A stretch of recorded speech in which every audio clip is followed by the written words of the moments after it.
The soldiers took Jesus into the palace and called together the entire brigade. They dressed him up in purple and put a crown plaited from a thorn bush on his head. Then they began their mockery. "Bravo, King of the Jews!" They banged on his head with a club, spit on him, and knelt down in mock worship.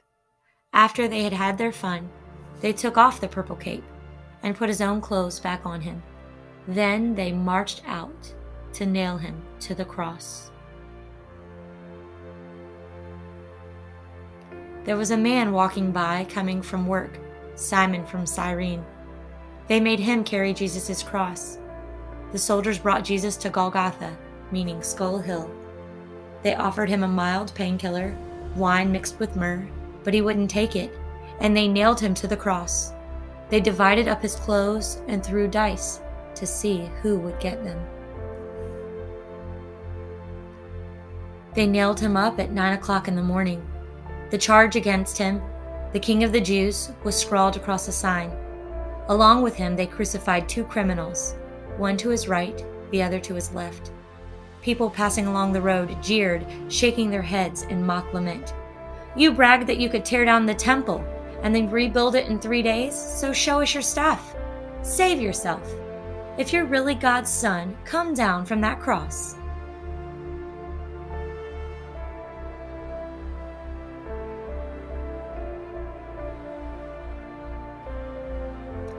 The high priests, along with the religion scholars, were right there mixing it up with the rest of them, having a great time poking fun at him. He saved others, but he can't save himself. Messiah, is he? King of Israel? Then let him come down from that cross. We'll all become believers then. Even the men crucified alongside him joined in the mockery. At noon, the sky became extremely dark. The darkness lasted 3 hours. At 3 o'clock, Jesus groaned out of the depths, crying loudly, my God, why have you abandoned me?" Some of the bystanders who heard him said, "Listen, he's calling for Elijah."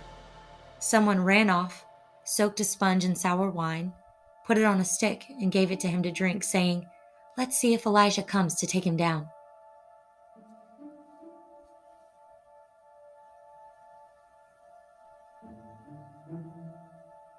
But Jesus, with a loud cry, gave his last breath. At that moment, the temple curtain ripped right down the middle.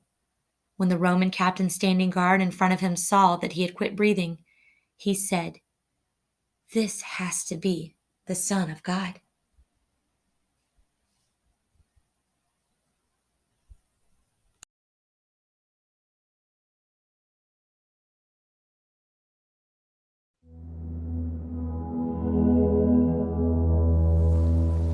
Clouds collide to come together,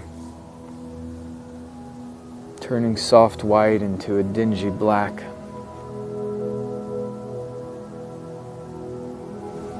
To walk up that hill to the place of the skull, following soldiers and mockers, and one who carried a cross for one unable to carry his own.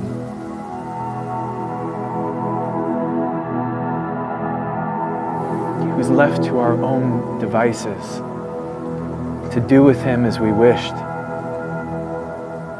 to tear him apart. Clothes of a king, scraps of humanity scattered to the wind,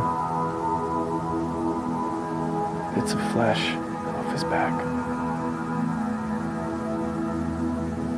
On this dark and dreary day, painted in a bruised purple. Surely God had forsaken him, left him here, cast out of the womb, from the warm garden of birth and taken from the mother's breast and given to this humanity?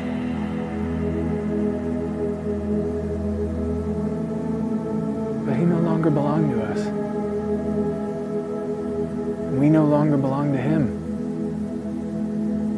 To a mother, he said, "This is your son." And to a son, he said, "This is your mother."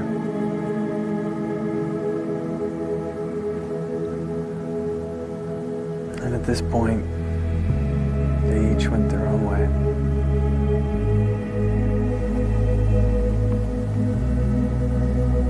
In this place, I stood up.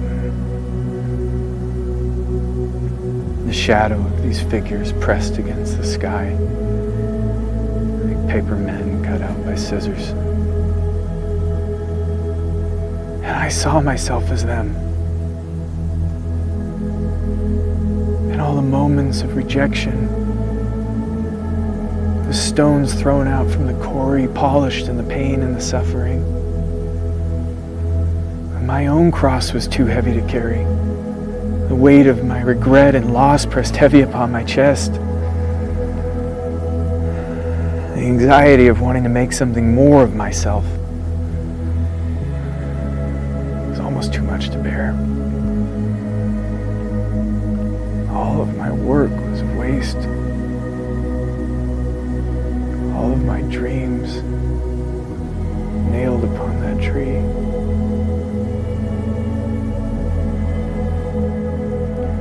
It was too much for this crucified king, who was made a victim for all of our crimes, a voice for suffering. We emptied our guilt upon him. He became a burden for our shame because we could not bear to take the blame.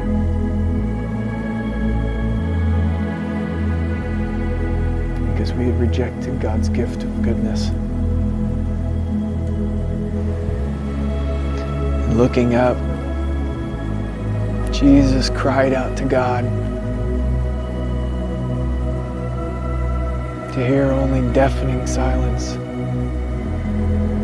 bashed and bloody, but bones not broken, he spoke his final words. It is finished. Completed. It was all he could do for us. He poured out his life for people who made a mockery of him.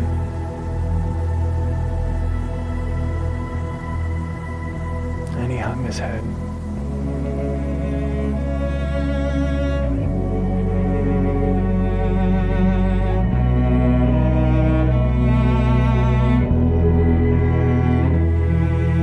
Into the tomb, where the light ends and the nothingness begins. No longer in the land of the living, but another entrance to be sealed shut. East of Eden, dissolving life.